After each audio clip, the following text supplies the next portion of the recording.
Filipenses 2, de 25 a 30. Diz assim: julguei todavia necessário, isso é Paulo escrevendo, tá, irmãos? Julguei todavia necessário mandar até vós Epafrodito. Olha que nome bonito para você dar para o seu próximo filho. Por um lado, meu irmão, cooperador e companheiro de lutas, e por outro, vosso mensageiro e vosso auxiliar nas minhas necessidades. Filipenses 2, de 25 a 30. Visto que ele tinha saudade de todos vós, e estava angustiado porque ouvistes que adoeceu. Com efeito, Epafrodito adoeceu mortalmente. Deus, porém, se compadeceu dele, e não somente dele, mas também de mim, Paulo, para que eu não tivesse tristeza sobre tristeza. Por isso, tanto mais me apresso em mandá-lo, para que, vendo-o novamente, vocês se alegrem, e eu tenha menos tristeza. Recebei-o, pois, no Senhor com toda alegria, e honrai sempre a homens como esse. Ou seja, honrai sempre a homens como Epafrodito, visto que por causa da obra de Cristo, chegou ele às portas da morte, e se dispôs a dar a própria vida, para suprir a vossa carência de socorro para comigo. Quem aqui nunca ouviu falar de Epafrodito, levanta a mão. Seja sincero, irmão. É hora do teste bíblico. Epafrodito. Lendo a história, você já entendeu que era um cristão que estava na cidade de Filipos, e a igreja enviou, por meio de Epafrodito, uma ajuda para o apóstolo Paulo, que estava preso em Roma.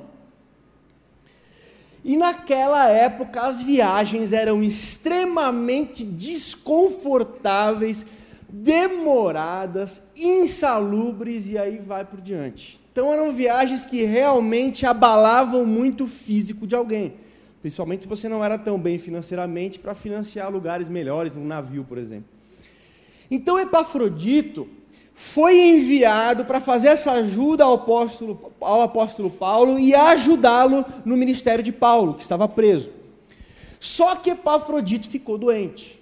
Epafrodito ficou com uma doença que a Bíblia não nos fala, mas uma doença mortal que gerava perigo de morte, mas Deus foi bom e não permitiu que ele morresse, e ele pôde voltar para o seu povo, para a sua igreja na cidade de Filipos. Essa é a história. Mas o que me chama a atenção nesse texto é essa frase: honrai sempre a homens como esse. Por que isso é tão interessante? Porque o mesmo Paulo, ele disse em Romanos, capítulo 13, versículo 7, que a quem honra, honra. Que nós temos que honrar pessoas dignas de honra. Mas ali, Paulo não esclarece, não exemplifica o que é uma pessoa digna de honra. Ele apenas diz: honre as pessoas que são dignas de honra. Agora, a nossa sociedade brasileira, por exemplo, é uma sociedade que honra pessoas, que admira pessoas e até idolatra outras pessoas. E hoje existe até uma expressão famosa para descrever esse tipo de admiração que uns têm pelos outros. Estes outros, principalmente, que estão na mídia, que são famosos, se chama culto às celebridades. Então nós vivemos numa geração e numa sociedade que cultua celebridades, que cultua pessoas famosas, que honra pessoas que estão em exposição na mídia. Então, culto às celebridades é esse interesse profundo e amplo em indivíduos muito famosos. Agora, aqui é uma pesquisa ela foi divulgada em alguns jornais, de que 25% das pessoas praticam, em maior ou menor medida, culto às celebridades. 25%, ou seja, a cada 4 pessoas, uma habitualmente cultua alguma celebridade, em maior ou em menor grau. E quais seriam estes graus de culto a essas celebridades?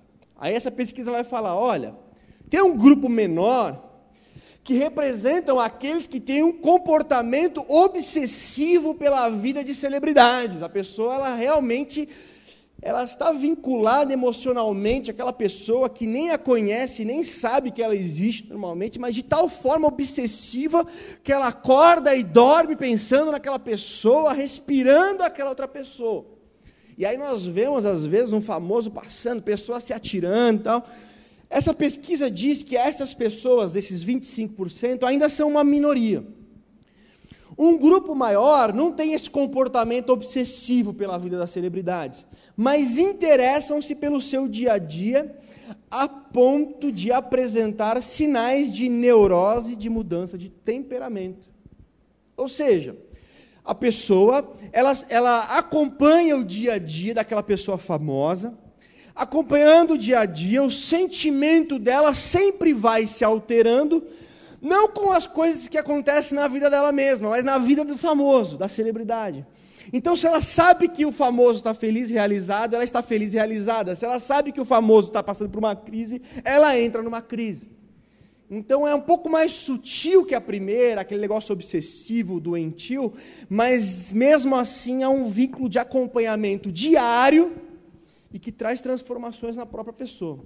E outra parte, diz a pesquisa, algum esforço especial para se manter informado sobre os seus ídolos.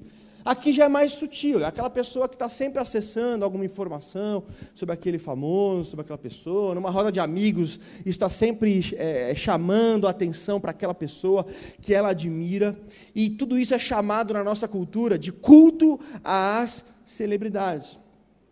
Então, de certa forma, essas celebridades estão sendo mais do que honradas, estão sendo cultuadas.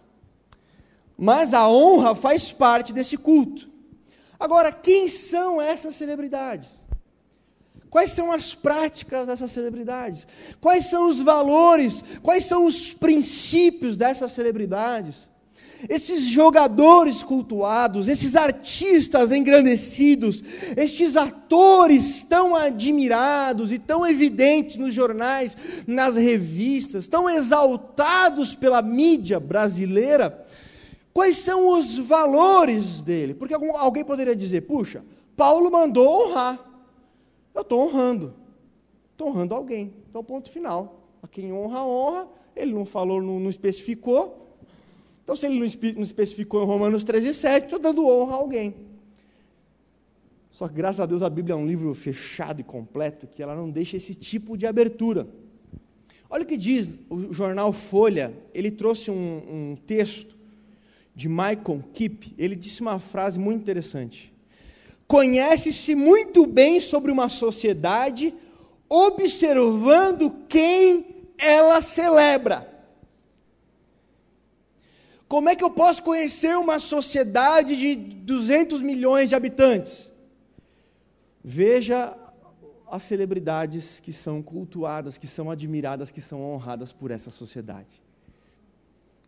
Então você consegue emitir um juízo de valor moral de uma sociedade a partir dos famosos que estão em mais evidência e que são mais admirados, porque a pessoa que está celebrando estas celebridades, honrando estas celebridades, é como que uma aprovação a tudo o que essa celebridade faz. Ou pelo menos uma tolerância. Puxa, isso aqui não foi legal, mas tudo bem, não tem problema, a pessoa tão... E aí a pessoa tolera aqueles princípios apresentados por aquela celebridade. É por isso que quando você pega a cultura toda, você pode classificá-la a partir destas celebridades, os valores que ela defende. E esse é o grande problema de nós honrarmos como cristãos quem não merece honra. Quando nós honramos alguém que não merece honra, nós estamos de alguma forma anunciando, propagando que aprovamos o que aquela pessoa diz, faz e fala. Então a honra acerca de alguém é uma forma de aprovação sobre essa pessoa. E quando nós honramos, quando nós celebramos quem não merece honra, nós estamos com a nossa vida pregando e anunciando quais são os nossos valores e os nossos princípios.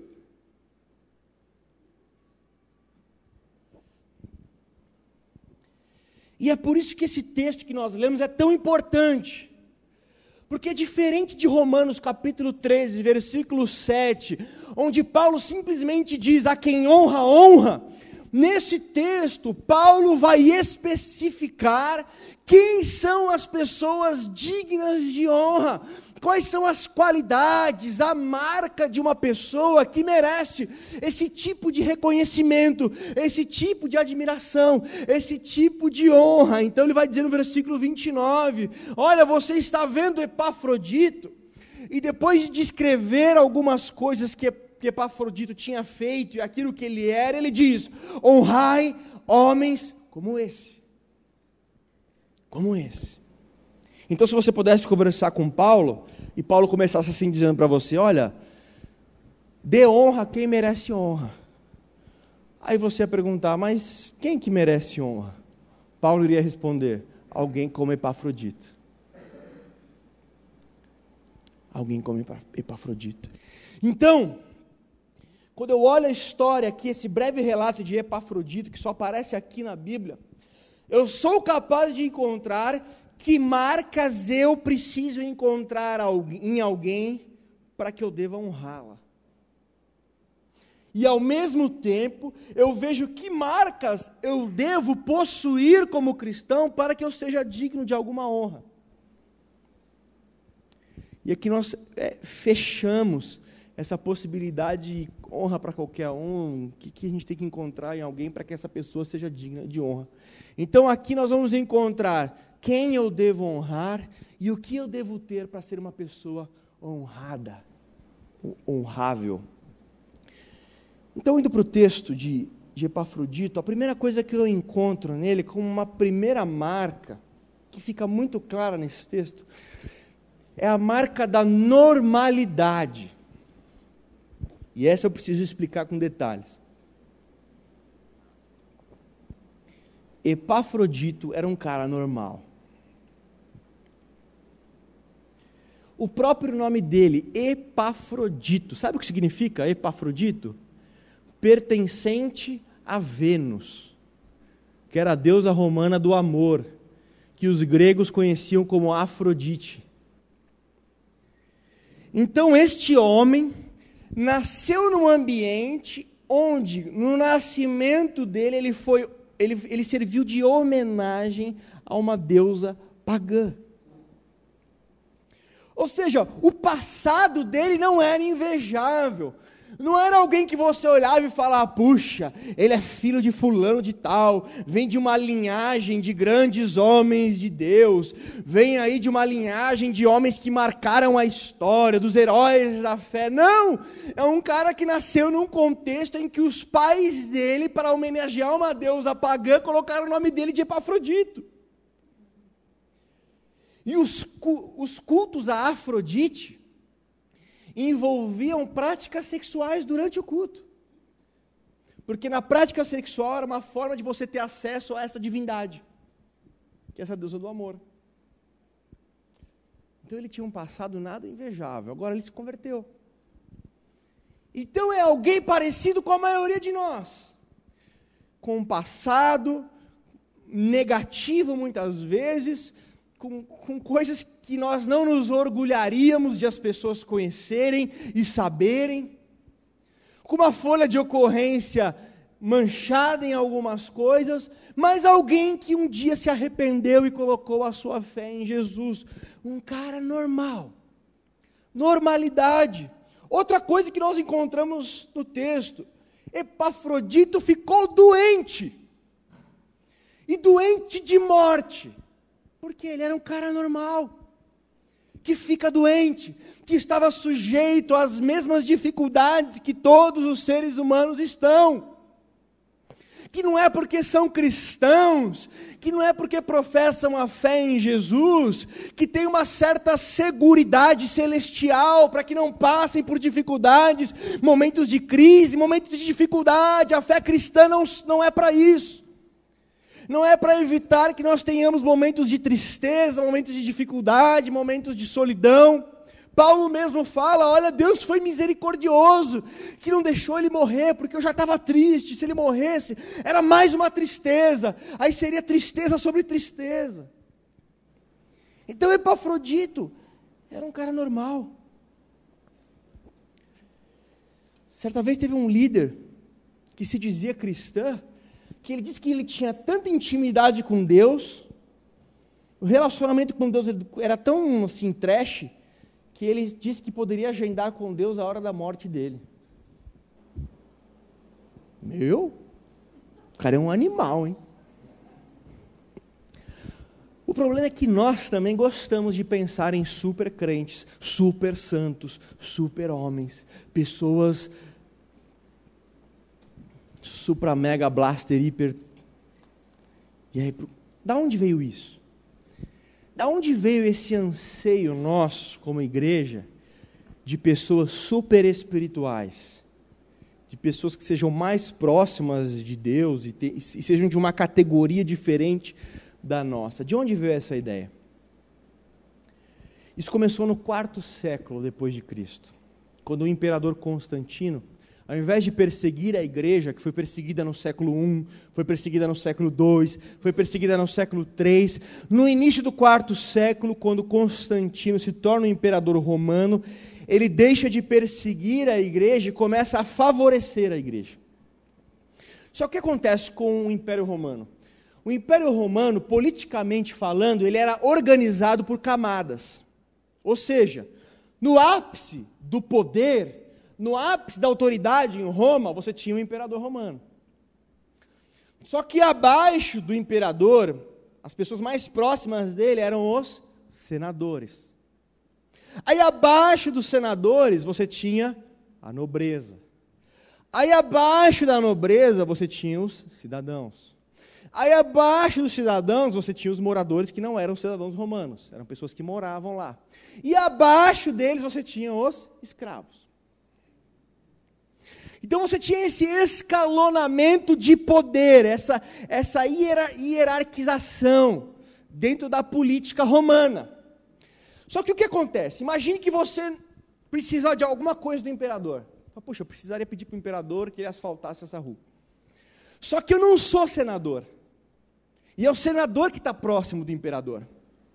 Eu sou só um cidadão. Então o que eu preciso? Eu preciso de um patrono.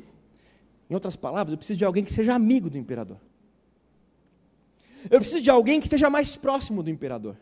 Porque aí eu peço para que essa pessoa que é próxima do imperador defenda a minha causa para o imperador. A gente vê isso bastante acontecer, né, com um político. Puxa, eu preciso de um negócio do prefeito, mas eu não conheço o prefeito, mas eu tenho um amigo que conhece o prefeito. Então eu peço para o meu amigo defender o que eu preciso pro prefeito. Nada muito diferente 2000 anos depois. Mas você tinha esse escalonamento. Então você sempre precisava de um patrono, ou seja, dessa pessoa mais próxima dessa autoridade a qual eu tinha que precisar alguma coisa. Então eu tinha o amigo do imperador, ou o amigo do senador, e assim por diante. Quando no século IV, Constantino começa a ser amigo da igreja, e há uma discussão se ele se converteu ou não, as pessoas e os romanos começam a entrar em toneladas na igreja. E essa concepção entra na igreja. Então, ao invés do imperador, você tem Deus. Só que Deus é muito ocupado. Deus, ele é muito santo. Deus é muito puro. Então, se eu precisar de algo de Deus, eu não vou falar diretamente com Deus. Eu preciso de alguém que seja mais próximo de Deus. Ou seja, a mesma ideia do Império Romano entrando na igreja. Quem que eu vou pedir? Vivo ou morto? Os mártires, por exemplo. Pessoas que morreram pela sua fé e hoje estão no céu, por exemplo. Ao invés de orar para Deus diretamente, eu oro para esse mártir,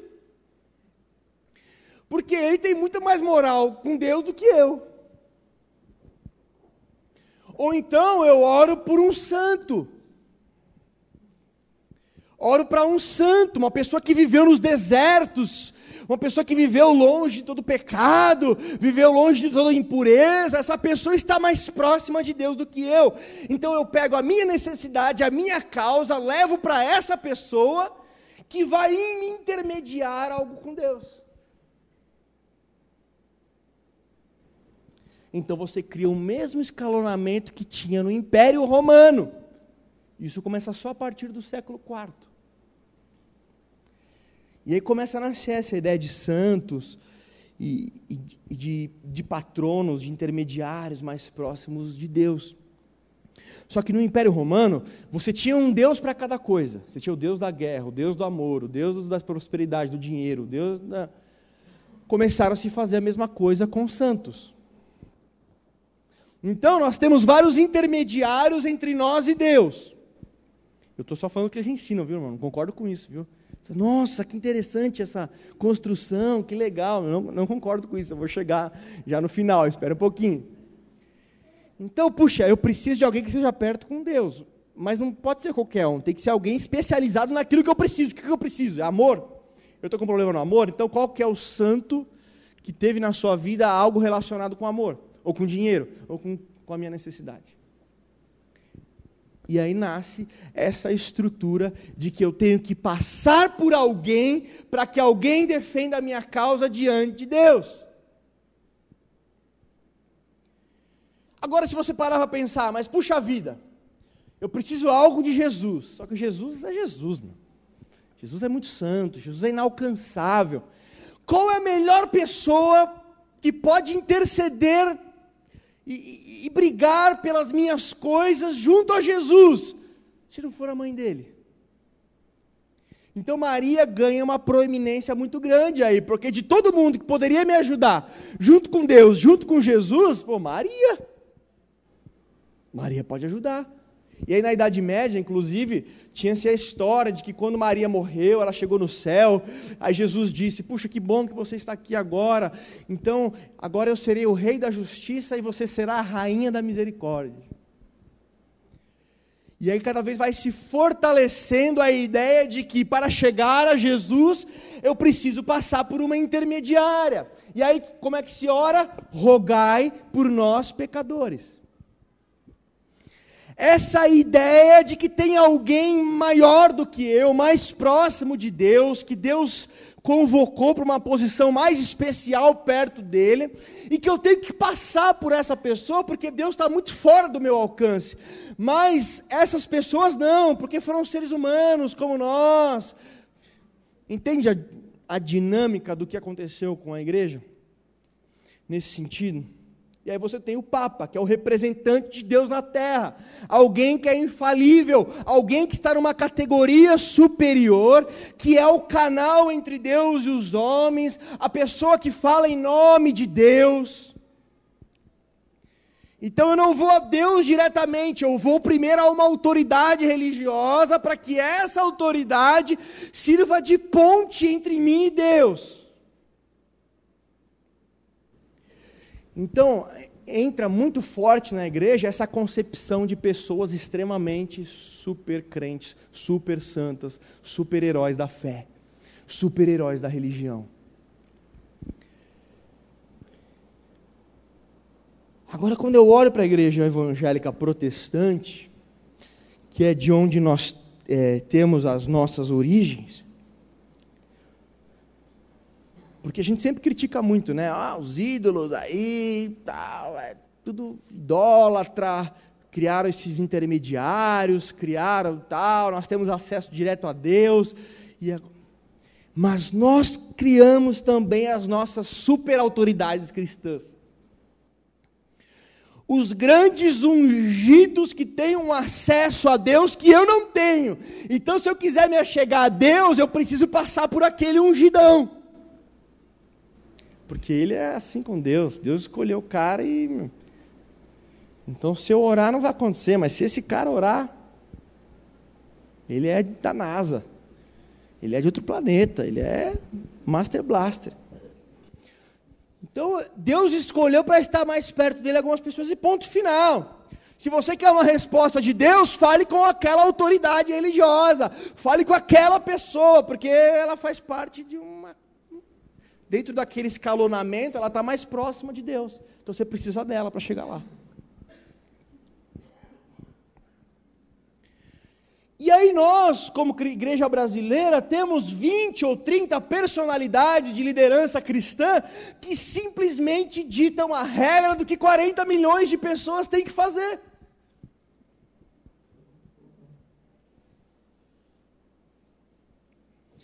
Muitas vezes pessoas que se tornam inquestionáveis, que podem fazer o absurdo que for, tem um povo enorme fiel.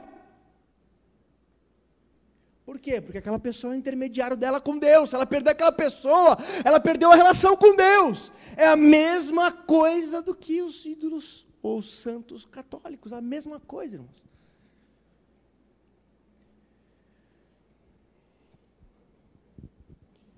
Pessoas que dizem em quem a igreja tem que votar. E um político sabe que se ele fechar com o pastor, ele tem 2 milhões de votos. Isso é um absurdo. Virou um intermediário, e a pessoa, olha, se o pastor falar que tem que votar em fulano, é como se Deus estivesse falando que eu tenho que votar em fulano. Porque Deus fala com ele, e não sabe que por trás é só interesse político, que estabelece quando um líder de uma igreja chega, olha, o nosso candidato é A ou B. É a mesma coisa que a igreja católica faz, a mesma coisa. E sabe o que é mais difícil de tudo isso? E desse cenário?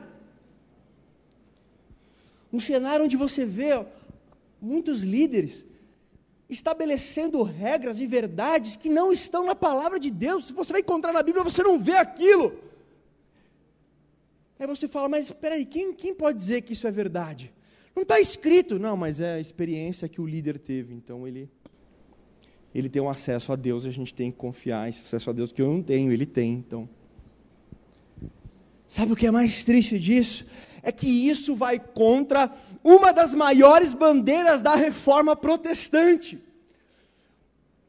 Se você elencar 2, 3, no máximo 4 motivos que causaram a reforma protestante, um deles é a defesa de Lutero pelo sacerdócio universal de todos os crentes. Ou seja, um monte de gente morreu, foi torturado para defender que não existe um super crente, uma pessoa que está perto de Deus e que as outras têm que passar por ela para se chegarem a Deus. Todo cristão é um sacerdote diante de Deus. Todo cristão, quando coloca o seu joelho no chão, tem acesso a Deus, independentemente de uma autoridade religiosa. E os caras morreram por isso, os caras lutaram, foram queimados, perseguidos, por causa disso, para defender isso e outras coisas, justificação pela fé, somente a Escritura, entre outras coisas. E hoje, muitas vezes, nós permitirmos certos intermediários que se tornam os nossos papas.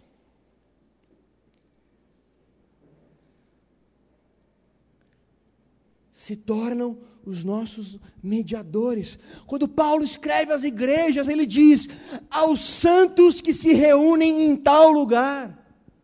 Quando ele diz isso, olha, aos santos que estão em Corinto, aos santos que estão em Éfeso, aos santos que estão na Galácia, ele está falando de todos os cristãos. Por quê? Porque são pessoas que foram separadas por Cristo, são pessoas que estão tendo um trabalhar do Espírito Santo em suas vidas, e por isso podem ser chamadas de santas.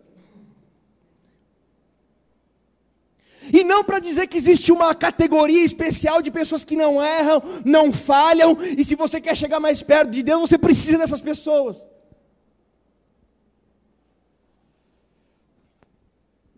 Quando você vai para 1 Timóteo capítulo 2, versículo 5, há um só mediador entre Deus e os homens, Jesus Cristo. O mediador, quando você quer se aproximar de Deus, chama-se Jesus. Mas Jesus não me entende, Jesus não sabe, Jesus é muito inacessível, muito exaltado. Hebreus capítulo 4, versículo 15 diz que nós temos um sumo sacerdote que pode se compadecer de nós, porque passou tudo que nós passamos. E não errou. Aí o texto continua dizendo no versículo 16 do capítulo 4 de Hebreus: por isso, entremos confiadamente no trono da graça. Então eu tenho acesso a esse trono da graça, independentemente de outra pessoa. Eu só dependo de Cristo, só dependo de Jesus.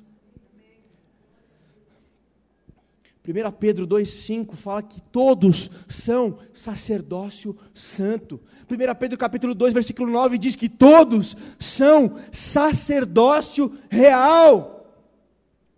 Você não tem mais no Novo Testamento esse negócio, lá vai o ungido de Deus. Não existe isso no Novo Testamento.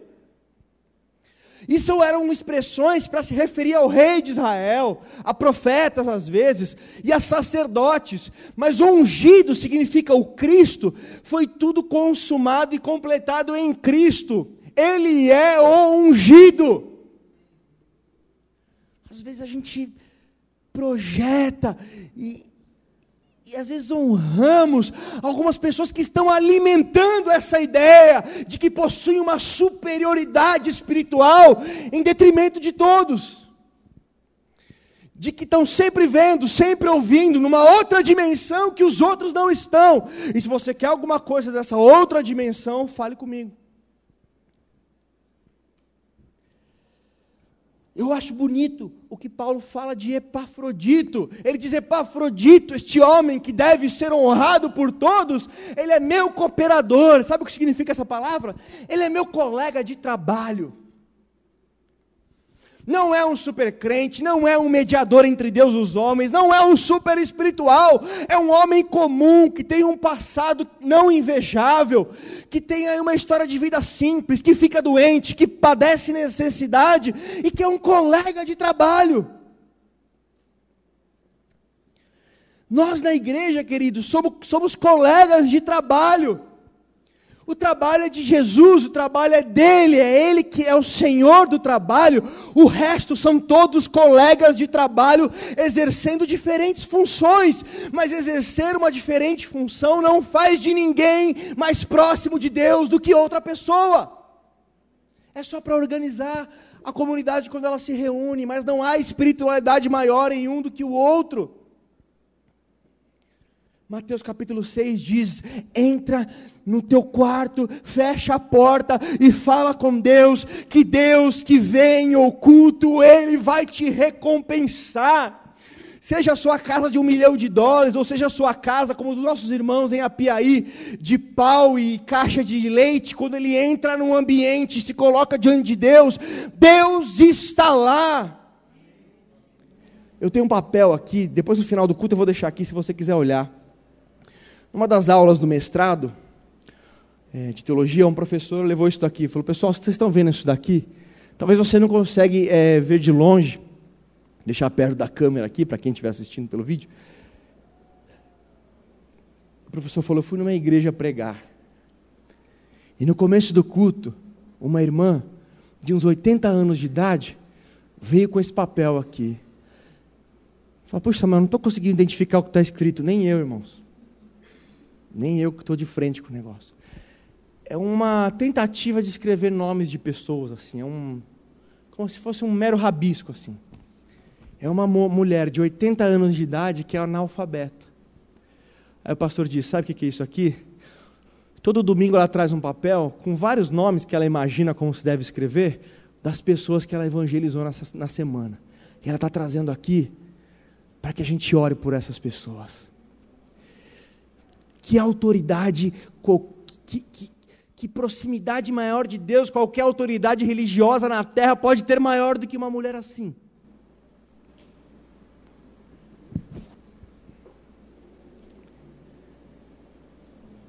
Aí o pastor pediu a folha, né, e aí ele passou uma cópia para os alunos. Depois eu vou deixar aqui no púlpito, se no final você quiser passar e pegar. É disso que eu estou falando. É uma pessoa que, na sua simplicidade. Então, querido, se você quer ser uma pessoa honrada, seja normal. A gente às vezes quer passar uma sensação de espiritualidade para as pessoas, monástica. E a gente quer que as pessoas olhem para a gente e pensem: ali vai um homem de Deus, ali vai o ungido do Senhor, ali vai o... Pessoas assim não merecem honra. Pessoas que buscam isso dos outros, pessoas que alimentam essa ideia nos outros, não são dignas de serem honradas. Pessoas que merecem ser honradas são como Epafrodito, pessoas normais, sem alarde, pessoas simples, de contexto simples, de história simples. Em segundo lugar, são 3 características, essa era a mais demorada. Em segundo lugar, uma pessoa que deve ser honrada, e que Paulo diz, olha, honrem pessoas assim, devem ter a marca do altruísmo. É impressionante no texto, quando você pega a história de Epafrodito, o quão ele se serve para os outros. Em nenhum momento você enxerga Epafrodito sendo beneficiado, levando vantagem. Pelo contrário, você só encontra Epafrodito foi um instrumento da igreja para fazer uma viagem difícil para levar ajuda para o apóstolo Paulo. E aí ficou doente e tal, agora Epafrodito vai voltar para que os cristãos fiquem felizes e em paz. Então você tem alguém altruísta. O que é altruísmo? É justamente essa disposição em se dedicar para o outro, que é diferente do egoísmo.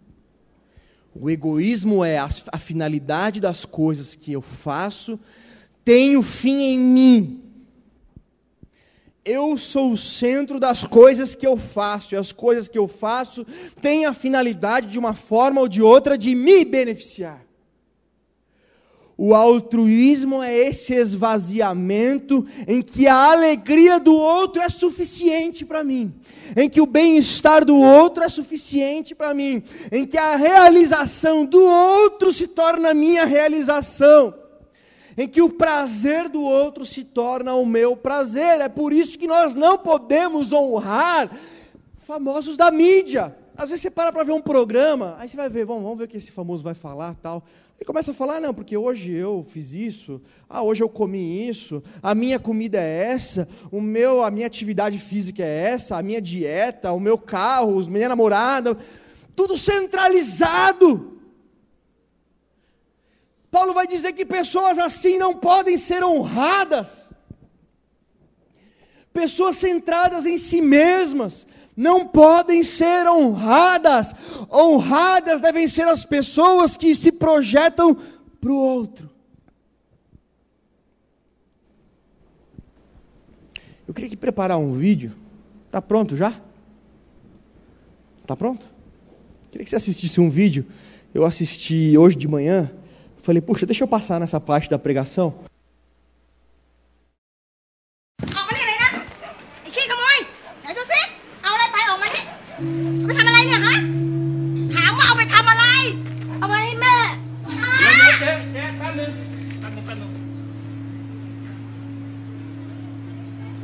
Mẹป่วยเหรอ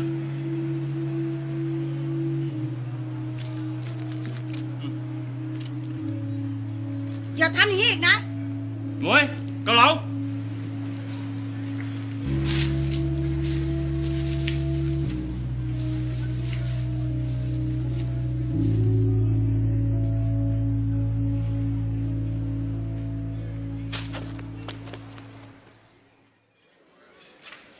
จ๋อนั่งเลยครับนั่งเลยป๊า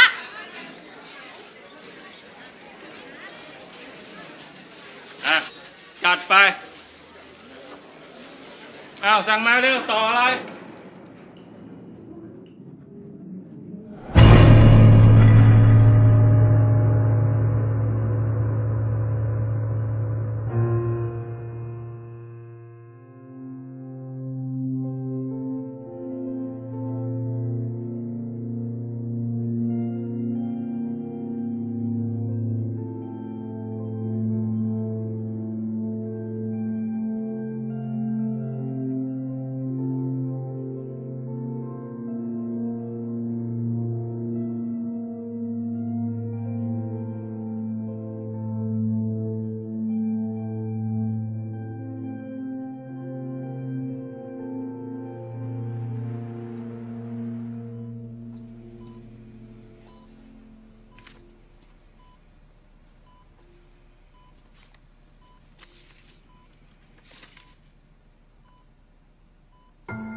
Todo mundo entendeu? Quem não entendeu, levanta a mão. Acho que todos entenderam. Madre Teresa foi uma mulher que abandonou tudo para cuidar de leprosos. Aí um dia um cara encontrou com ela e falou assim: olha, esse negócio de abraçar leproso tal, nem por $1 milhão eu fazia um negócio desse. Aí conta assim que ela olhou para esse cara e falou: você não faria isso nem por $1 milhão? O cara falou: não. Ela disse: nem eu. Por $1 milhão eu não faria. Mas é por amor que eu faço. Aí quebra, hein? Aí quebra as pernas, né?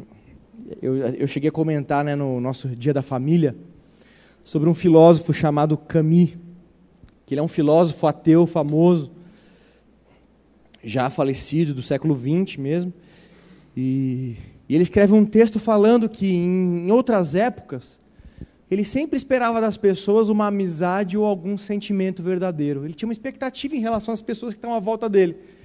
Ele esperava encontrar nas pessoas, ele dizia, uma amizade, um sentimento verdadeiro.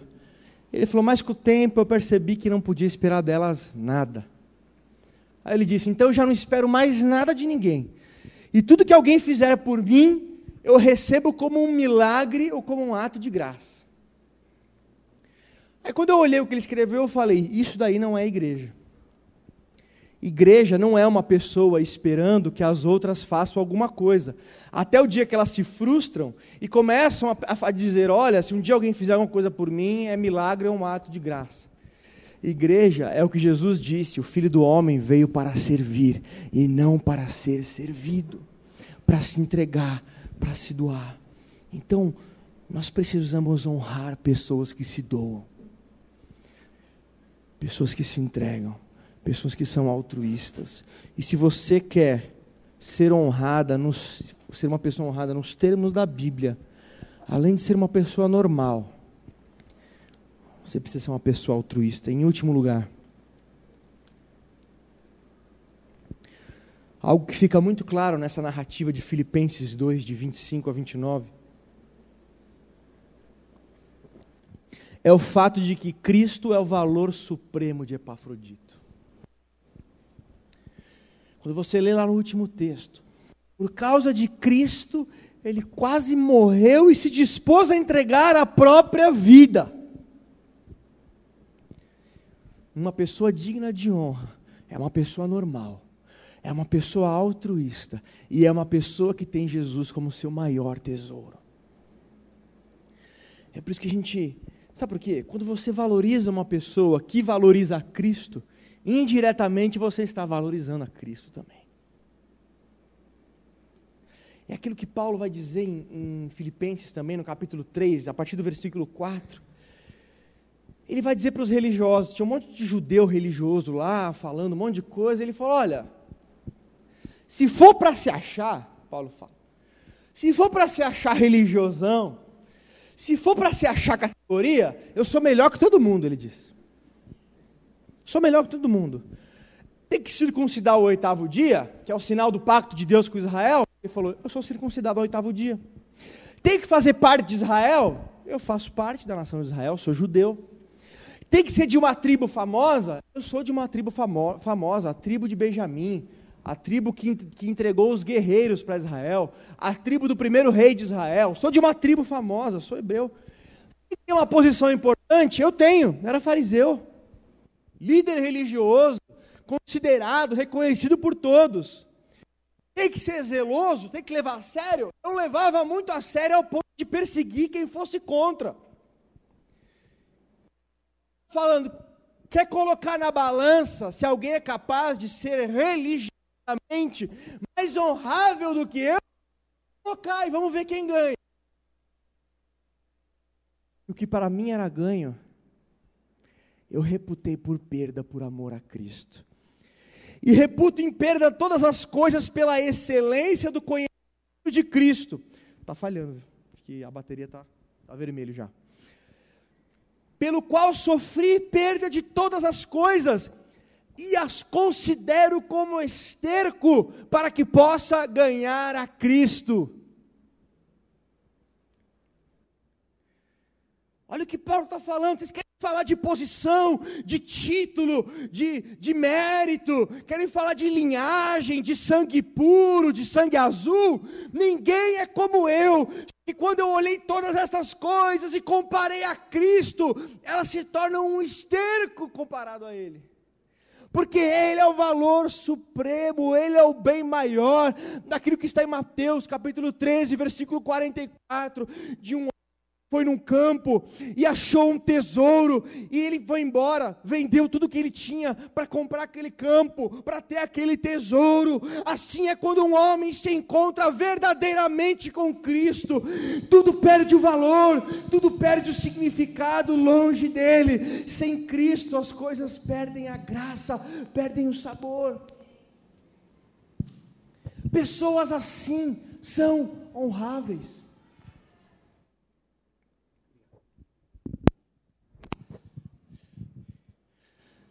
Pessoas que olham para Cristo como o seu bem maior, como o seu tesouro maior. E é nisso que às vezes nós erramos também como igreja, queridos. Nós temos camadas e camadas de pessoas entrando na igreja, não porque Cristo é o seu tesouro, mas porque elas têm outros tesouros, que é o dinheiro, que é a fama, que é o poder, que são relacionamentos, e um monte de coisa, e de repente Cristo pode me ajudar a alcançar essas coisas. Então Deus já não é mais um fim em si mesmo, Ele não é o tesouro supremo, Ele é o meio que vai me ajudar a alcançar outras coisas. E aí, para trazer uma pessoa, eu preciso, olha, vem que você vai ganhar, vem que você vai transformar, vem que Deus tem um plano na sua vida, que vai te fazer totalmente alegre e feliz a partir das coisas desse mundo. E aí nós fomentamos a idolatria das pessoas, usamos o desejo das pessoas, a ganância das pessoas, e aí nós achamos que a pessoa se converteu. Sabe, eu até aceito uma pessoa que venha com essa ideia distorcida, de que o evangelho vai ser algo que vai privar ela do sofrimento, ou de doença, ou ela vai ser curada, vai ficar rica, vai dar... Mas, queridos, depois de um certo tempo, a pessoa não pode mais pensar assim, ou ela não se encontrou com Cristo. Paulo tinha tudo isso, ele tinha posição, ele tinha financeiramente um bom recurso, e ele diz, isso daí não vale mais nada, porque eu tenho a Cristo, eu achei um tesouro maior. E quando Cristo se torna o nosso tesouro maior, a Bíblia vem e diz, honre pessoas assim, honre pessoas que estimam a Cristo como seu tesouro maior, e não como um meio de alcançar outras coisas, e não como um instrumento descartável, que se Ele não me der as coisas que eu quero, eu vou ver se eu acho em algum lugar algo mais poderoso, algo mais. Uma pessoa que encontrou verdadeiramente com Jesus, jamais vai pensar assim. Vamos ficar de pé, queridos. Epafrodito, um homem normal, um homem altruísta, e um homem apaixonado por Cristo, acima da sua própria vida. E aí Paulo vem e diz, gente, honrem homens assim. A quem honra, honra, mas quem merece honra, Paulo? Pessoas que são normais, que não são super-homens, mas altruístas e apaixonados, e que têm em Cristo o seu tesouro maior. Mas, querido, saiba que aqui neste lugar, nada do que é feito aqui é para você e para mim. Nada. O ar-condicionado não é para você. A cadeira com a almofada não é para você e não é para mim. Essas luzes, a música, o microfone, a tecnologia não é para mim. Não é para você. São tudo formas e meios de nos ajudarem a nos aproximar dele. Ele é o objetivo aqui. Tudo o que acontece nesse lugar tem que ser para a glória dele, com ele no centro, e não para nós ficarmos felizinhos, animadinhos e contentes, satisfeitos com a nossa igreja. Isso não é igreja. Uma igreja que perde Jesus como centro, deixou de ser igreja. Então nós queremos uma igreja aqui, amados, que todos os dias fique muito claro de que tudo que é feito é a partir de Cristo como tesouro maior. E não tem problema tanto quem vai falar, quem vai pregar, não tem problema, porque a questão não está em quem vai falar, quem vai cantar, quem vai dar o aviso, quem vai pedir oferta. A questão está em quem, para o que é feito todas as coisas, que é Cristo. Que o que motive, querido, que o seu amor seja por Cristo.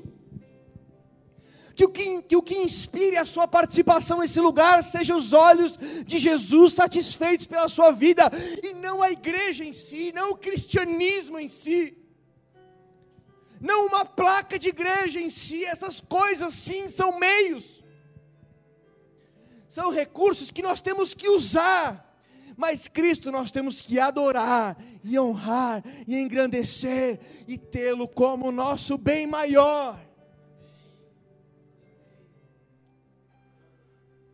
Senhor,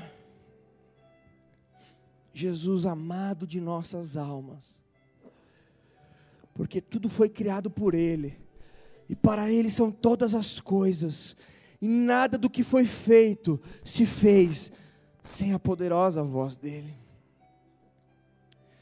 Senhor, nós celebramos o Teu nome nessa noite. Oh Senhor, nós nos alegramos em Ti, não temos nada para pedir agora, Senhor. Nós colocamos agora de lado os nossos sonhos, nossos projetos, para engrandecer o Teu nome neste lugar, para dizer que Tu és o nosso bem maior, e outro bem não possuímos além de Ti, que Tu és a inspiração da nossa vida, o que nos dá força para levantar e acordar e dizer: até aqui nos ajudou o Senhor, o Deus da minha vida está comigo, então eu me levanto, então eu respiro, então eu vivo, porque nele vivemos, nos movemos e existimos. O nome de Jesus, nós celebramos o nome de Jesus, nome doce, nome puro, nome sublime, nome que amamos, nome que só de ouvir Jesus, o nosso coração se encanta e se derrete, e se alegra, e encontra esperança no meio do nada, porque o nome de Jesus é o nome mais precioso do universo, e a esse nome nada mais nós nos curvamos. Não são autoridades religiosas que tentam se colocar entre nós e Deus, mas nós só queremos o próprio Deus. Aleluia, Senhor. Para aquele que mesmo sendo Deus, não usurpou as vantagens do ser Deus, e tomou a forma de servo, fazendo-se semelhante aos homens, sendo obediente até a morte, morte de cruz. Pelo que Deus o exaltou soberanamente, lhe deu um nome que é acima de todo nome, para que ao nome de Jesus se dobre todos os joelhos dos que estão no céu, na terra e debaixo da terra, e toda a língua confesse que Ele é o Senhor. Ah, Jesus, Tu és precioso para nós.